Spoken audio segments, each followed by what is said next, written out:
Vous vous êtes bien amusé pendant la sortie? Oui, c'était vraiment très exerçant, monsieur.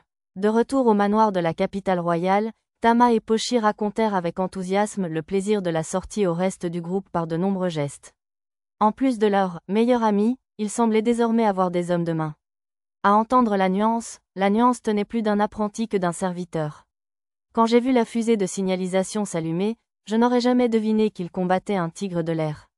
Quelle surprise! Niais, c'était un défi amusant, monsieur. Prenant le commentaire d'Hikaru pour un compliment, Tama et Pochi rayonnèrent. Jusqu'à ce que Lisa les frappe tous les deux sur la tête. Combien de fois vous a-t-on dit d'appuyer sur le bouton d'alerte d'urgence si un ennemi puissant se présentait? À en juger par leurs expressions, ils avaient clairement oublié. Désolé, nous sommes désolés, monsieur. Puisqu'il était apparu juste après une série de monstres faibles, il ne leur était visiblement pas venu à l'esprit d'appuyer sur le bouton à temps. Heureusement que tu es arrivé à ce moment-là, Hikaru. Ah, je viens de terminer ce qui était déjà presque fini. Ils auraient facilement pu gagner sans moi, j'en suis sûr. J'ai remercié Hikaru malgré sa modestie. Au fait, j'ai trouvé ça. Hikaru sortit une pièce métallique écrasée de sa boîte à objets. Une vis, hein? C'était un outil pour contrôler les monstres provenant de l'Empire des Belettes. Je supposais que ceux qui avaient tenté d'assassiner le duc Vistal l'utilisaient pour prendre Sherin en otage. Ont-ils attrapé les coupables qui contrôlaient les monstres? Je ne sais pas s'il était tous là, mais ils ont trouvé un tas de cadavres massacrés. Ils avaient été déchiquetés par des griffes géantes, probablement tués par le tigre aérien. Le tigre aérien était-il lui aussi contrôlé? Il n'y avait pas de vis dans sa tête. Ce genre de monstre a tendance à être motivé par la curiosité, alors il a probablement été attiré par le mouvement de tous ces monstres. Ah, donc les gens qui mijotaient des bêtises ont été tués par le karma. Mais qu'est-ce que tu faisais là-bas, au fait? Ai-je demandé à Hikaru. Certains de mes amis sont enterrés dans le coin. Je me trouvais justement sur leur tombe quand tout a basculé. Hikaru avait l'air un peu sombre. Et surtout, la vente aux enchères commence demain, non? Vous êtes prêts? Oui, tout est prêt. Elle avait visiblement changé de sujet pour dissiper la légère tristesse ambiante. J'ai suivi le mouvement. Mon principal objectif était l'anneau de prière. Je voulais le gagner à tout prix, car il pourrait libérer Arisa et Lulu de leurs gestes. J'avais fait tous les préparatifs, même si je devrais peut-être prévoir quelques solutions de dernier recours en cas d'urgence. Oh, je sais, Seth m'a donné une liasse d'or pour m'aider à organiser quelque chose du genre. Pourquoi ne pas l'utiliser pour gagner une enchère? Sur ce, Hikaru fouilla dans sa boîte à objets et me tendit une bourse contenant environ 1000 pièces d'or qu'elle avait reçues du roi.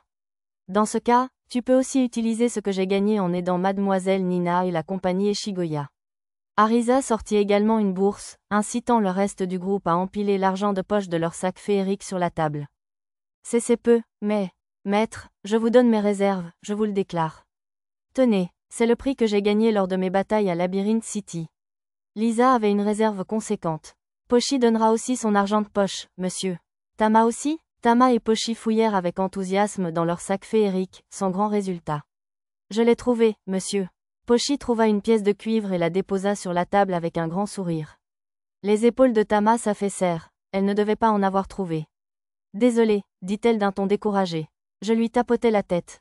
Pas besoin de t'excuser. Il n'était pas surprenant qu'elle n'en ait plus, puisque de toute façon, je ne donnais à Tama et Pochi que l'argent nécessaire pour acheter des encas.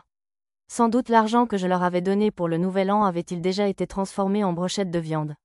Hikaru, tout le monde, merci. J'inclinai la tête en signe de gratitude envers le groupe pour les quelques 1300 pièces d'or sur la table. J'avais déjà préparé quelques 300 000 pièces d'or pour la vente aux enchères, mais le geste était si gentil que je ne pouvais pas refuser. Une fois la vente terminée, je leur rendrai leur argent en les remerciant chaleureusement.